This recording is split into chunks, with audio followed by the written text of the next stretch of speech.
Do you find yourself straining when you do any sort of extension work in your Pilates program? If so, then this video is going to be great for you.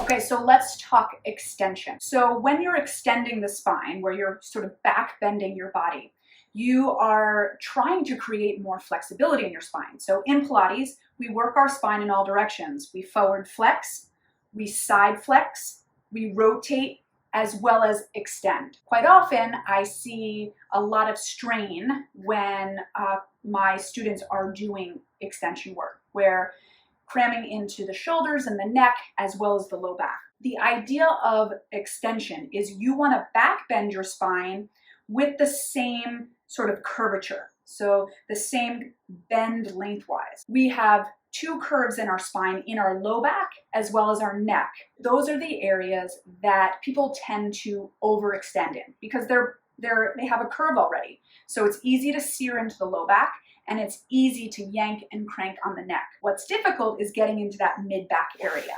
The mid-back area is flexed already. So it has this sort of bend this way. So we're asking it to bend and extend the opposite way. So it's a little bit more work to get into the mid-back. But with careful and detailed work, you can eventually get yourself into a nice back bend that's got a nice equal bend throughout. You want to be careful when you do extension work that you aren't straining anywhere. You're not compressing anywhere.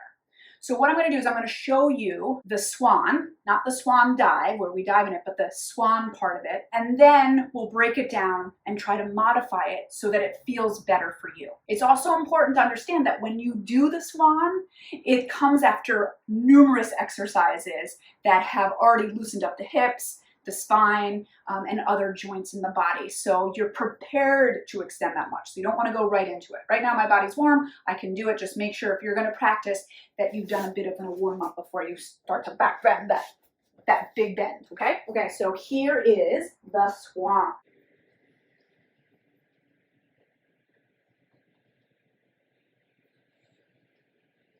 Okay, so that can be a lot of back bending for you, where maybe for you to go up there, what I quite often see is sort of it coming up and going right into the back. See how it went right into my low back? And now my upper body is crammed and stressed, and it doesn't feel good, and roll it down. Where the first time I did it, it actually felt really good. It felt like a nice stretch. So you want to feel the front body engaged with the belly and the pulling into your spine. So you want to sort of pull your front body into your back body, and you want to create length at the same time. And if you're feeling compressed anywhere, you're losing that initiation, you're losing the whole emphasis of trying to stretch the spine, and you're actually creating more harm than good, okay? So first of all, let's break it down. So if you are starting the exercise already feeling stress or strain somewhere, you want to modify your start position, okay? So one thing you can do if you're feeling stressed in the shoulder area is you can just sort of open up the arms and notice what that does for you. It sort of releases a lot of stress in the upper back and the shoulders and neck area. Then also you have your pelvis. So if you're feeling like you're already sinking into your low back, you already feel strain in your low back, let's do some modifications. So you're going to grab a hand towel, and I did a whole video on lordosis and kyphosis if you want to check it out there, where I do some other modifying for your starting positions in your exercises.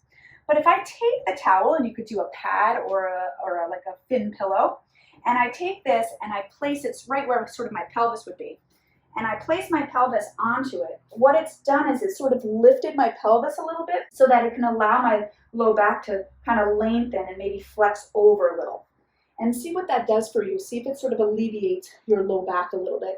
You might need to fold it up a little bit more if you need a little bit more lift. And the idea behind this is you've already got now the length in your back and your low back. You can create that more stretch and maybe get into more parts of your spine instead of just already searing into that low back that's already sort of overextended. Another way to modify is you can take your mat and you can roll it to wherever sort of you want to roll it. All right, so I'm going to place it here where you don't want it too thick, but I'm gonna place my pelvis onto it and notice I'm gonna let my legs just dangle off the other end. Again, it sort of alleviates that low back. It creates a little flexion in the low back to help you find some length.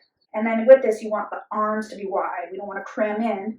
This is all about creating openness in our body, okay? And maybe I'll let my legs come apart a little bit. So now as I come up, I can really get out of that low back. And it feels really, it feels good. It allows me to feel my whole spine rather than just feeling my low back getting too much compression, okay? And then once you've figured out sort of your starting position, then you can sort of figure out, all right, how far should I come up, okay? If your start position isn't strained, but you feel strained when you come up, you can do this modification as well. You can, one, try to open your legs a little bit instead of having them together.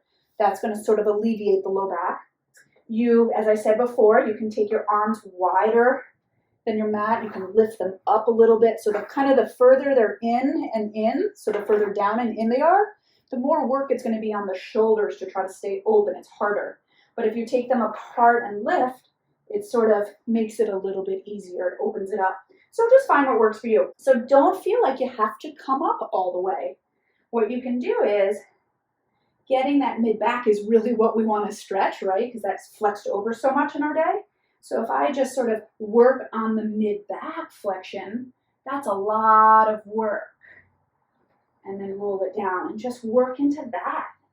So instead of, hey, I have to go all the way up into that swan, work this, okay, where you have no compression.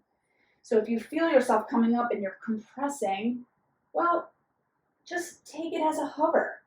You know, we really want to focus on initiating the exercise correctly, right? The only way we can initiate correctly is if we start strain-free, and as if we can really, throughout the whole exercise, feel no strain or strain-free.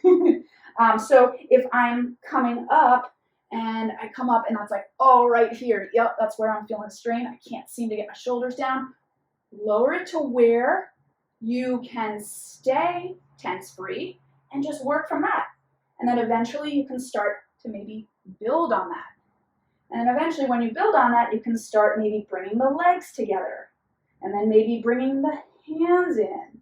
And then doing it from there. And then eventually you start to lift it a little higher. Work with it. Listen to your body. Listen to the cues of your body. But I think what's really important is the setup first. So use those modifications, the towel, the rolling up of the mat. You can also just take it so you lift a little bit. You don't have to lift into a full swan. So really the most important thing to understand is we are always trying to create flexibility in our spine. In each and every exercise, that is the main intention. The more flexibility you have in your spine, the younger you feel, the more energy you have, the more efficient your movement is, and the less aches and pains you have. So if you can't start tense-free, there is no way you're going to be able to get into the spine, into that juiciness of the movement. So always make sure you're starting your movement without any tension. And that's why I love to use the props like the towel or the rolling up of the mat if it helps you find that start position, and then you can get into the integrity of the exercise. So I hope this was helpful for you. If it was, please subscribe. I would love to have you part of the community. And I also have an online members club where your first week is free. So if you want to check it out, I have more information in the description below. It is called the Core Club. So thank you so much for watching today, and I look forward to seeing you in the next video. Take care.